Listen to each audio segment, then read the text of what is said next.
So for this portion, we're going to address the hair-related needs of your scalp and hair during treatment.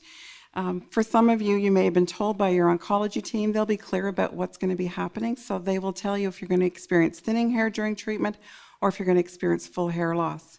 If you've been told you're going to have thinning hair, it's best to avoid coloring during treatment. You may want to have your hair cut a little bit shorter.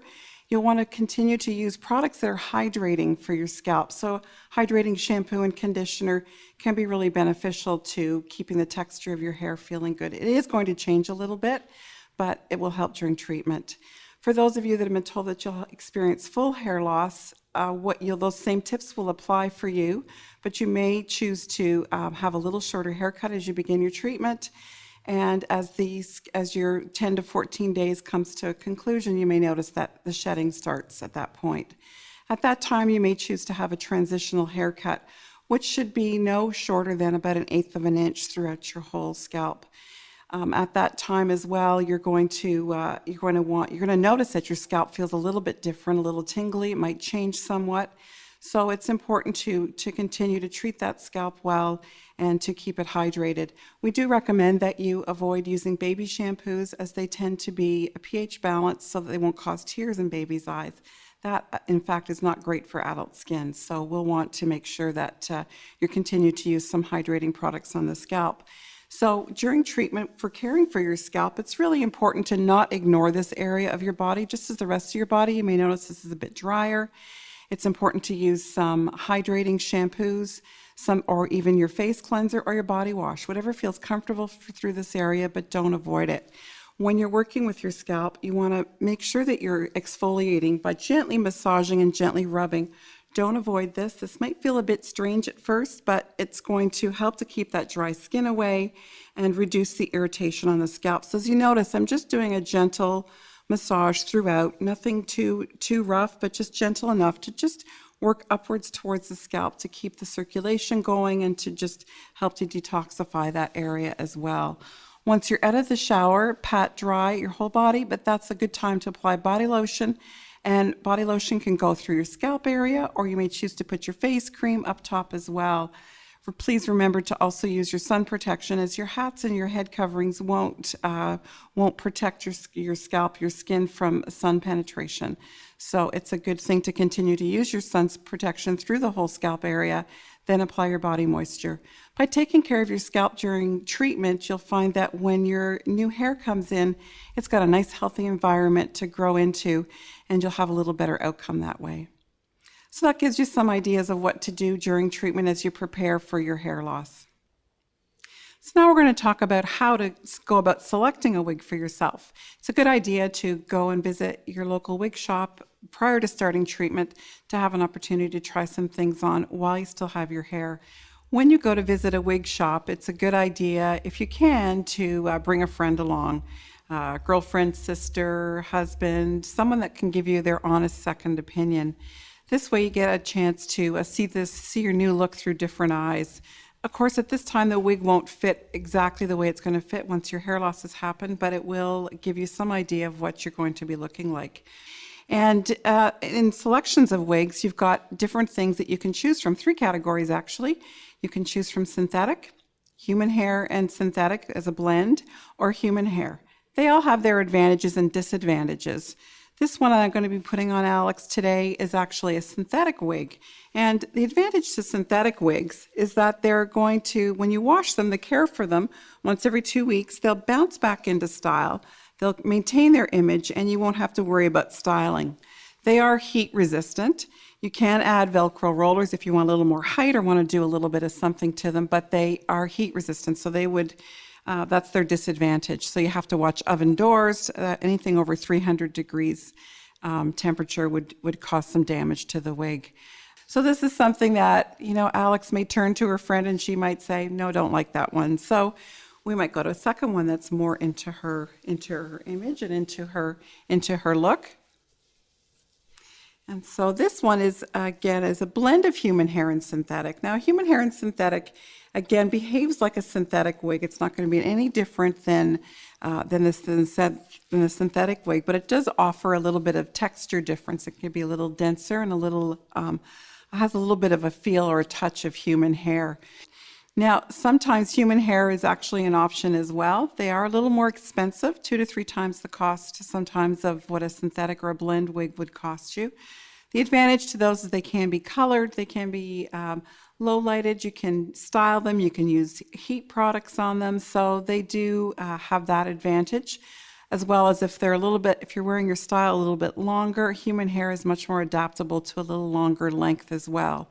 In synthetics and blends, you will get a small amount of friction wear if you have something that sits below the shoulder blades. So that takes a little bit of different kind of maintenance as well. So this is something that will last through your treatment and actually give you a natural feel and a natural look for the duration.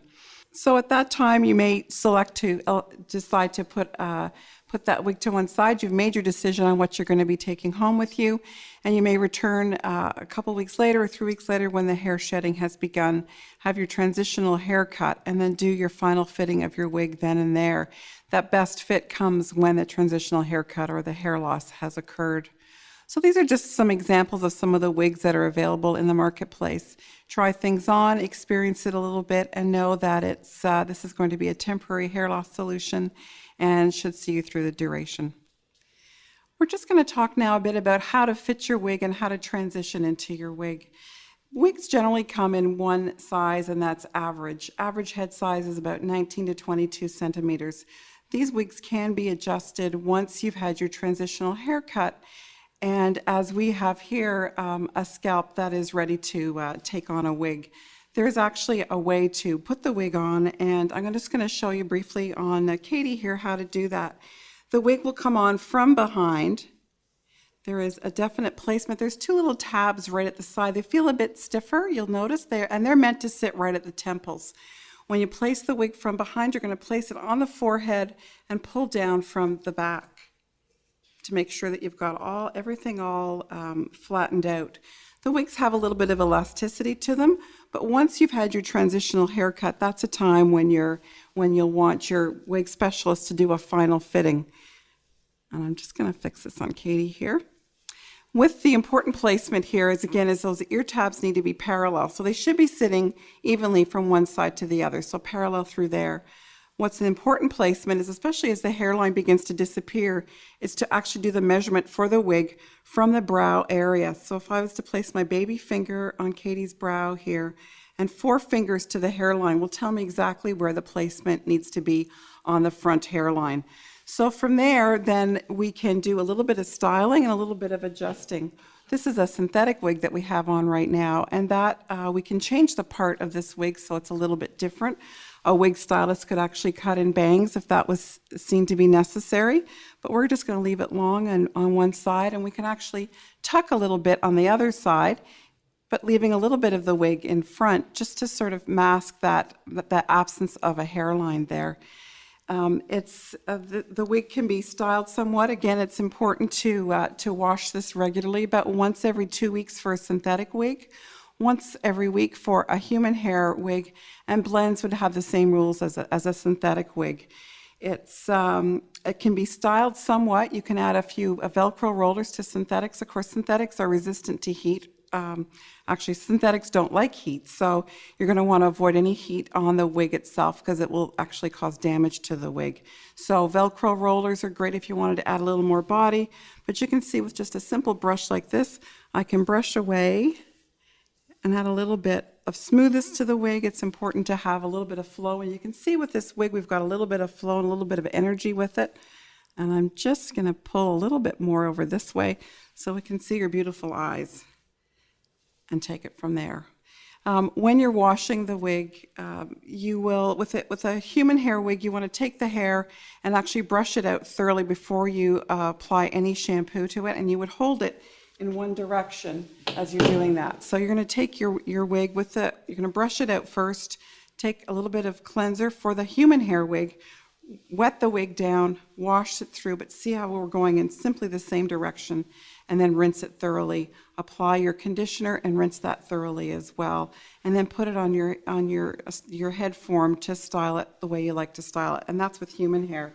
With synthetic, it's a little bit different. You're going to simply take a cap full of the specific wig cleanser, submerge it in cool to lukewarm water, take the wig, just allow it to rest in the water, submerge it in the water. There's no rubbing or scrubbing of the wig. Just let it sit there for 5, 10, 15 minutes.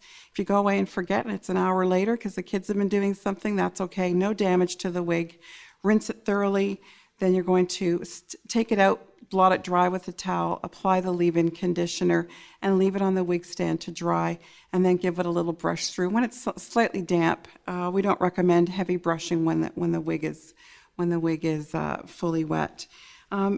Again, make this your own, add a little bit of style to it. For someone like Katie, she might want to put a little clip here, and we could certainly do that just to hold it back and add her own personal style to this wig and make it her own.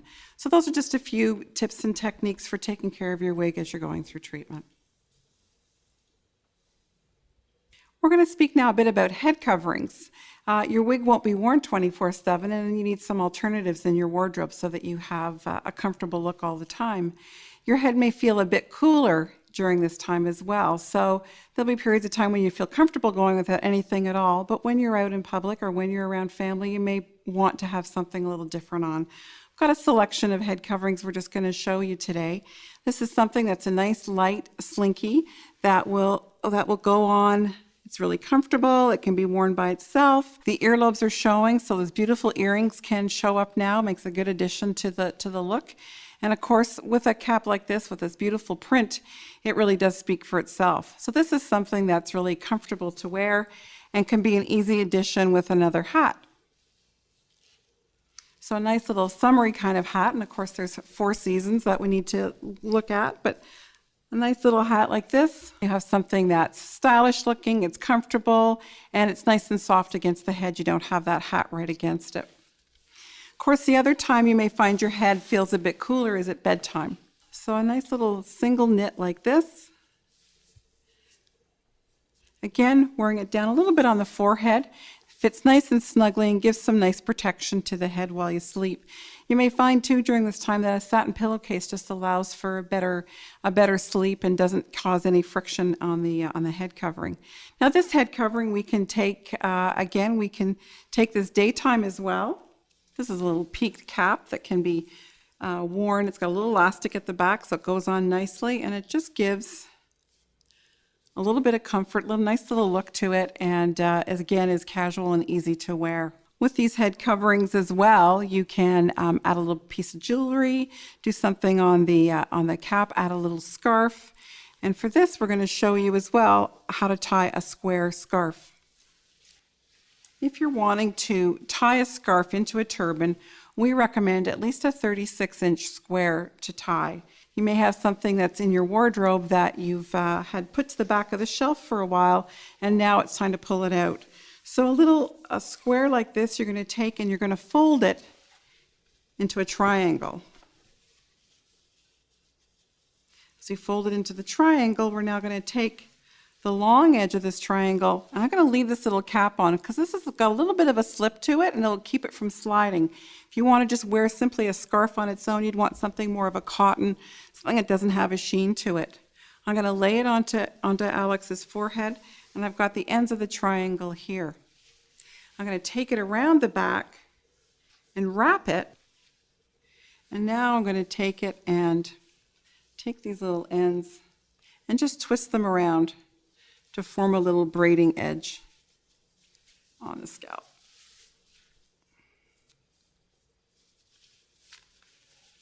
So at the side, I'm going to take and twist and twist and twist and turn this into a little rosette. With a patterned scarf like this has turned out really nicely. We've got a little darker edge against the pink front, so it adds its own unique style. It may look different every time you tie it. So a little rosette here at the side to put it into place, and it just adds a little bit of interest there. Now we're left with a little triangle to the back, so we're going to take that triangle and simply roll that up into the scarf itself, so you get a little bump at the back. But again, it gives a nice little edge to the back of the turban. And now she's got her turban on and all set to go. So these are just a few of the tips that we can use in finding some alternatives to our wig as we go through treatment.